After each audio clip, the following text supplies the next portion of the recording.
Hello friends, welcome to my channel excellent coaching. आज operant conditioning के कुछ principles पढ़ेंगे। क्लासिकल कंडीशनिंग और ऑपरेंट कंडीशनिंग को अगर आपस में कंपेयर करने के लिए बोला जाए तो सबसे बेसिक यही डिफरेंस इसमें ये रहेगा कि क्लासिकल कंडीशनिंग में हम ये देखते हैं कि हमारे कुछ रिस्पॉन्सेज इनवॉलेंट्री होते हैं। इनवॉलेंट्री मतलब ऑटोमेटिकली हम कर देते हैं, जो कि हमें कई बार पता नहीं चलता है क्योंकि हम कंडीशनड हुए होते हैं उस चीज़ से। तो वो एलिसिट रिस्पॉन्सेज होते हैं जो हमारे अंदर से निकाले जाते हैं कंडीशनिंग के थ्रू। लेकिन ऑपरेंट कंडीशनिंग में उल्टा होता है। ऑपरेंट कंडीशनिंग में वॉलेंट्री रिस्पॉन्सेज होते हैं, हम बहुत सोच समझ के रिस्पॉन्स करते हैं क्योंकि हमें पता होता है कि उसके बाद क्या कॉन्सिक्वेंसेज होने वाले हैं, रिवॉर्ड मिलेगा कि पनिशमेंट मिलेगा। तो इसलिए ये दोनों थोड़े से ऑपोजिट हैं एक दूसरे के। अब जब हमें पता है कि हम अपना बिहेवियर खुद मॉडिफाई कर सकते हैं, सोच के समझ के अपना बिहेवियर चेंज कर सकते हैं, तो उसी चीज़ का यूज़ करते हुए ऑपरेंट कंडीशनिंग में दो टेक्निक्स यूज़ होती हैं। एक होती है शेपिंग, एक होती है चेनिंग। शेपिंग का मतलब आप किसी के बिहेवियर को शेप देने की कोशिश कर रहे हो, चेंज करने की कोशिश कर रहे हो। और चेनिंग का मतलब होता है कि उसी शेपिंग प्रोसेस को आप रिपीट कर करके एक प्रॉपर चेन ऑफ बिहेवियर्स को चेंज कर सकते हो। ठीक है, तो ये जो आपको टेबल दिख रहा है, ये लास्ट वीडियो में हमने जो डिस्कस किया था रीइंफोर्समेंट और पनिशमेंट, उसी को इन्होंने समराइज किया हुआ एक टेबल में। तो आप इसको यहाँ पे पॉज करके बेशक आप रीड कर लेना, आपको समझ में आ जाएगा कि इस टेबल में क्या लिखा हुआ है। तो मैं आगे चलती हूँ उस पर, शेपिंग पे। शेपिंग में क्या होता है कि शेपिंग में ये बोल रहे हैं कि पार्टिसिपेंट्स को ना रिवॉर्ड मिलता है छोटे छोटे स्टेप्स में। जैसे एक बिहेवियर किसी का आप चेंज करवाना चाहते हो, सपोज किसी का बिहेवियर है कि वो सुबह जल्दी नहीं उठ पाता, आप उसको एकदम से सडनली तो अगले दिन सुबह 6 बजे 5 बजे नहीं उठा सकते। धीरे धीरे आप स्टार्ट करोगे। पहले उसको आप जैसे कोई सपोज आप उसको चाहते हो कि वो 5 बजे उठे सुबह पढ़ने के लिए, कोई स्टूडेंट है बोर्ड एग्जाम का, लेकिन उसकी आदत है कि वो 9 बजे उठ रहा है, तो आप एकदम सडनली अगले दिन उसको 5 बजे उठा दोगे तो भी वो उठ के पढ़ेगा नहीं, वो सो जाएगा। तो आप कैसे उसको शेपिंग दोगे? शेपिंग ऐसे दोगे कि आप उसको अगले दिन 8:30 बजे उठने के लिए बोलोगे, जो वो कोशिश करेगा कि अलार्म लगा के 8:30 बजे उठे। ठीक है, जब वो आधा घंटा पहले उठेगा तो आप उसको एक छोटा सा रिवॉर्ड दोगे। मे बी आप उसकी मनपसंद चीज़ खाने के लिए बना दो, या कुछ उसको जो पसंद है, या आधा घंटा एक्स्ट्रा उसको टीवी देखने के लिए दे दोगे।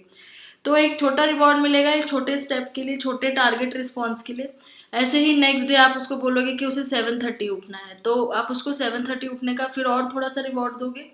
ऐसे उससे नेक्स्ट डे 6:30, ऐसे करते करते आप उसको 5 o'clock फाइनली उठने की आदत डाल दोगे। तो वो हो जाएगा फाइनल रिस्पॉन्स, यानी कि फाइनली उसका बिहेवियर आपने शेप दे दिया।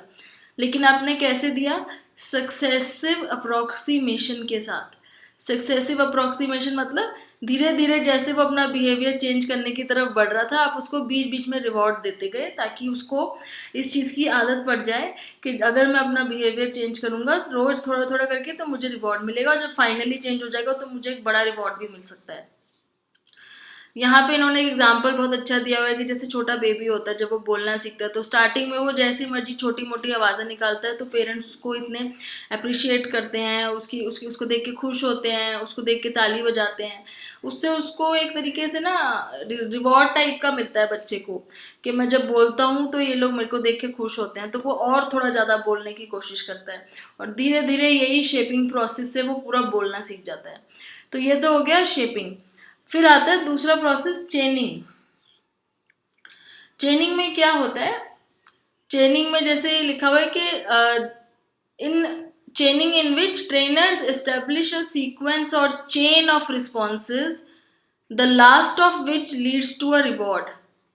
तो वो बहुत सारे ऐसे रिस्पॉन्सेज की चेन बन जाती है जिसमें क्या होता है, एक के बाद एक के बाद एक, जैसे कोई अपना धीरे धीरे धीरे अपना रिस्पॉन्स चेंज कर रहा है, और लास्ट में जब वो अपना पूरा रिस्पॉन्स चेंज कर लेता है तो उसे एक बहुत बड़ा रिवॉर्ड मिलता है। तो training usually begin changing by first shaping the final response. तो पहले क्या होता है, ट्रेनर यूजुअली क्या करते हैं, चेनिंग प्रोसेस शुरू करने से पहले कौन सी टेक्निक लगाते हैं? पहले शेपिंग टेक्निक लगाते हैं, जो हमने ऊपर पढ़ी। So when this response is well established, the trainer shapes responses earlier in the chain. तो अब क्या था, जैसे एक फाइनल रिस्पॉन्स एस्टैब्लिश हो जाता तो उससे पहले का जो खराब रिस्पॉन्स था, फिर उसको मतलब एक चेन ऑफ रिस्पॉन्सेज होता है जिसको बारी बारी शेपिंग से ठीक किया जाता है।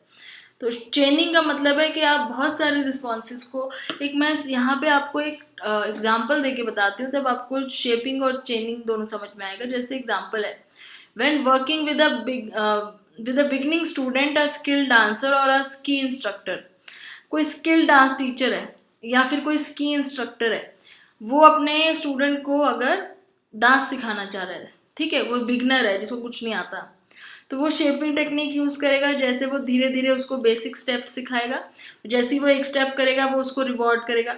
अब एक स्टेप सीखने के लिए भी वो धीरे धीरे छोटे छोटे स्टेप से एक स्टेप सीखेगा प्रॉपर, फिर अगला स्टेप सीखने के लिए वो दूसरे छोटे छोटे स्टेप लेगा, फिर एक स्टेप सीखेगा।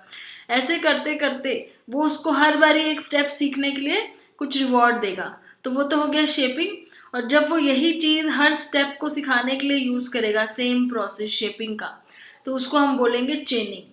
तो इस तरीके से दोनों प्रोसेस यूज़ किए जाते हैं। Shaping and चेनिंग techniques can produce dramatic effects. ये दोनों ही ऐसी टेक्निक्स है जिससे आप काफ़ी ज़्यादा किसी का बिहेवियर मॉडिफाई कर सकते हो। लेकिन यहाँ पे भी एक प्रॉब्लम आती है, जैसे हमने डिस्कस किया था क्लासिकल कंडीशनिंग में, कि कुछ ऐसे स्पीशीज़ होते हैं जिनको हम कंडीशन नहीं कर सकते। तो यही चीज़ क्लासिकल कंडीशनिंग के अलावा ऑपरेंट कंडीशनिंग में भी प्रॉब्लम करती है, कि कुछ ऐसे बायोलॉजिकल कॉन्स्ट्रेंट्स होते हैं जिसमें हम कितना भी उनको रिवॉर्ड दे दें, कुछ ऐसे स्पीशीज़ या कुछ ऐसे एनिमल्स हैं जो कंडीशनड हो ही नहीं सकते हैं, उनकी लर्निंग कॉन्सिक्वेंस के बेस पे शेपिंग नहीं हो पाती है। जैसे अगर हम डॉग्स की बात करें तो उनको तो आप एक शेपिंग के थ्रू आप कुछ सिखाओगे तो बहुत इजीली सीख जाएंगे। बहुत सारे ऐसे जानवर हैं जो बहुत जल्दी सीख जाते हैं, कुछ हैं जो बिल्कुल ही नहीं कर पाते। यही चीज़ को दिखाने के लिए एक एक्सपेरिमेंट किया था दो साइकोलॉजिस्ट ने, केलर और मैरियन ने। और उन्होंने क्या किया था, ऑपरेंट कंडीशनिंग का यूज़ किया था, operant conditioning to commercial use by training animals to perform unusual tricks. तो वो कमर्शियल यूज़ के लिए कुछ एनिमल्स को ट्रेनिंग दे रहे थे जिसमें वो ट्रिक्स करते थे, ठीक है।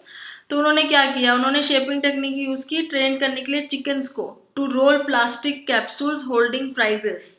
तो प्लास्टिक कैप्सूल्स को वो रोल करते थे जिसके अंदर प्राइजेस होते थे एक रैम्प के थ्रू, और उसके बाद उसको उठा के वो अपने चोंच से उठा के उसको कस्टमर के हाथों में देते थे, ठीक है। इस तरीके से उन्होंने ट्रेनिंग दी थी कि इस तरीके से उन्होंने बिहेव करना है। उन्होंने पिग्स को क्या सिखाया, they taught pigs to deposit silver dollar in a piggy bank. तो कोई अगर कस्टमर को सिल्वर डॉलर दे रहा है तो उसको पिगी बैंक में जाके या फिर वो जो गुल्लक होती है उसमें जाके डालना है, पिग्स को ये सिखाया। तो ऐसे करते करते इन्होंने ऑपरेंट कंडीशनिंग या शेपिंग के थ्रू चिकन्स को, पिग्स को, ये दोनों चीज़ें सिखाई। कुछ टाइम होने के बाद उन्होंने ये देखा कि जो चिकन्स थे, जो कैप्सूल्स उनको जहाँ रखने के लिए बोला था वो नहीं रखते थे, वो कैप्सूल्स छीन लेते थे लोगों से, उसको फ्लोर पे रख के कैप्सूल को अपनी चोंच मारने लग गए थे। ऐसे पिग्स जो थे उन्होंने डिपॉजिट करना बैंक में बंद कर दिया था, वो वापस अपने उसी नॉर्मल बिहेवियर पे चले गए जो उनका बिहेवियर होता है, वो जो चीज़ों के साथ हमेशा करते हैं।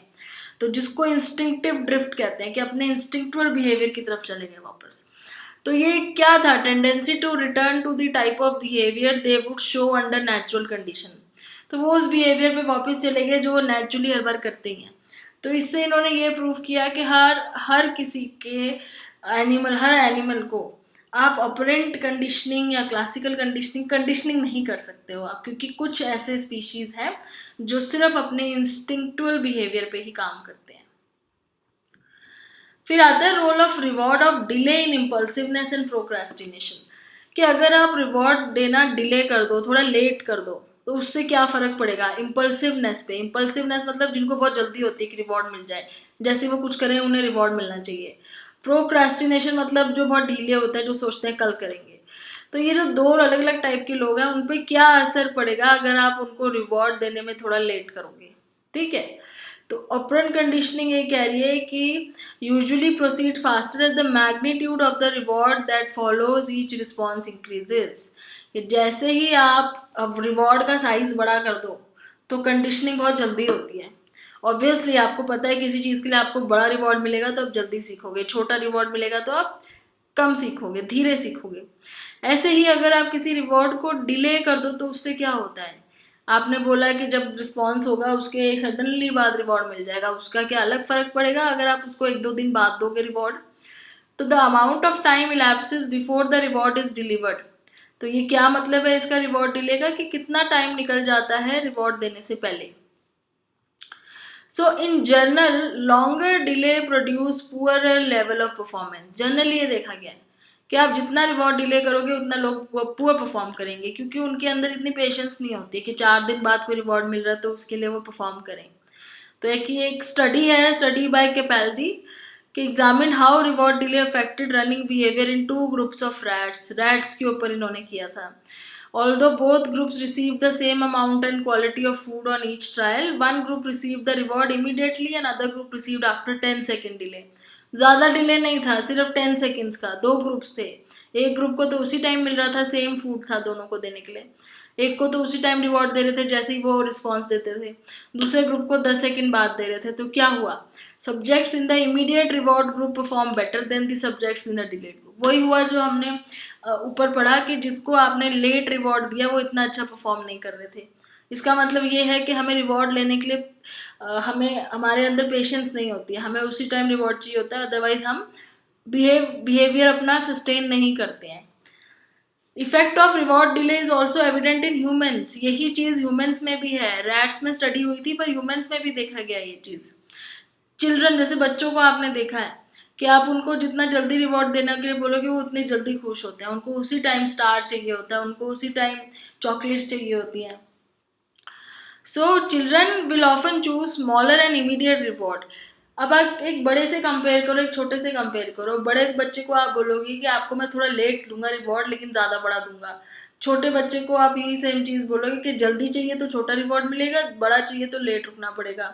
तो उस केस में जो छोटे बच्चे होंगे वो कहेंगे मुझे अभी रिवॉर्ड दे दो, चाहे छोटा ही दे दो। तो वहाँ पे क्या नज़र आती है, उनकी इम्पल्सिवनेस नज़र आती है कि वो वेट नहीं कर सकते, चाहे आप उनको छोटा रिवॉर्ड दे दो उनको अभी चाहिए, वो 2-3 दिन वेट नहीं करेंगे बड़े रिवॉर्ड के लिए, जबकि एक बड़ा एडल्ट फिर भी रुक जाएगा। और हमारे अंदर ये आदत होती है, इसलिए तो हम अपनी इंश्योरेंसेज और इतने हम लोग वो फिक्स डिपॉजिट्स और इन्वेस्टिगेशन करते हैं। वो क्या है, क्योंकि वो रिवॉर्ड मिलेगा हमें, लेकिन वो रिवॉर्ड हमें कई सालों बाद मिलना है, फिर भी हम उस पर करते हैं। तो हमारे अंदर इम्पल्सिवनेस कम हो जाती है थोड़ी सी, जितना बच्चों में होती है। So the results of a study by Green, Fry and Meyerson seem to suggest that they are मतलब बच्चे इम्पल्सिव होते हैं एडल्ट से ज़्यादा, और जैसे जैसे बड़े होते जाते हैं वैसे वैसे इम्पल्सिवनेस थोड़ी सी कम होती जाती है। जैसे एडोलोसेंट होंगे तो थोड़ी सी कम हो जाएगी इम्पल्सिवनेस, फिर एडल्ट होंगे तो और कम हो जाएगी, जैसे ओल्ड एज में जाएंगे तो और बहुत कम हो जाएगी। तो यहाँ ऐसे एग्जाम्पल दिया हुआ है कि a sample of choice might be, would you prefer $1,000 in 5 years or 650 right now? तो इसमें क्या है कि result between 2 group, 6th grader है वो बोलेंगे इम्पल्सिव चॉइस ज़्यादा होगी उनकी, जो बोलेंगे कि हमें अभी चाहिए। एडल्ट होंगे वो बोलेंगे कि कोई बात नहीं हमें ज़्यादा चाहिए लेकिन आप थोड़ी देर बाद दे देना।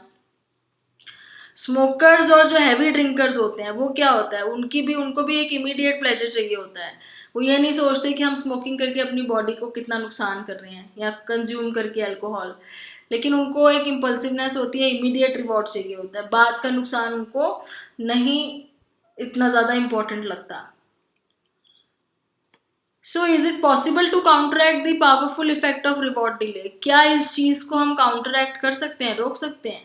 जो चीज़ हमें रिवॉर्ड डिले से, जो अगर आप रिवॉर्ड थोड़ा सा लेट दो उसकी वजह से जो बिहेवियर चेंज होने में प्रॉब्लम आती है, क्या उस चीज़ का कोई सॉल्यूशन है? Some researchers suggest that prevention may be the key. In a typical study of reward delay, people are given a choice between a smaller reward that is available immediately and a larger reward whose delivery is postponed for some time. If the wait for the larger reward is lengthy, it is understandable why a person might choose the smaller but sooner alternative. तो पहले तो ये कह रहे हैं कि अगर जो बड़ा रिवॉर्ड है, अगर उसका वेट करना बहुत लंबा टाइम है वेट करने का, तो कोई भी उसके लिए नहीं रुकेगा, हर कोई सूनर जो छोटा रिवॉर्ड है वही चूज करेगा। तो टाइम फ्रेम बहुत ज़्यादा ज़रूरी है। कितना टाइम वेट करना पड़ेगा? थोड़ा टाइम वेट करना है तो ठीक है कर लेंगे, लेकिन बहुत लंबा टाइम वेट करना है तो नहीं करेंगे।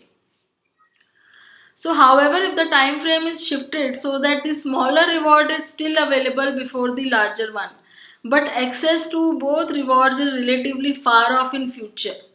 अब ये कह रहे हैं एक तरीका ये है कि दोनों रिवॉर्ड्स को ही आप थोड़ा थोड़ा सा डिले कर दो, छोटे रिवॉर्ड को भी बड़े रिवॉर्ड को भी।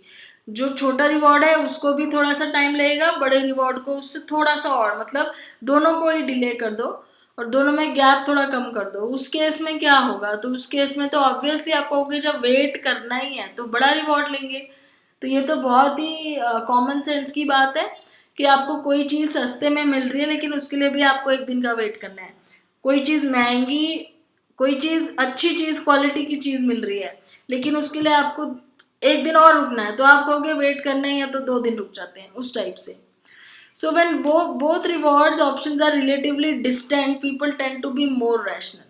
तो जब एकदम immediate reward नहीं मिल रहा होता ना, तो लोग फिर सोचते हैं कि बड़ा ही reward ले लेते हैं।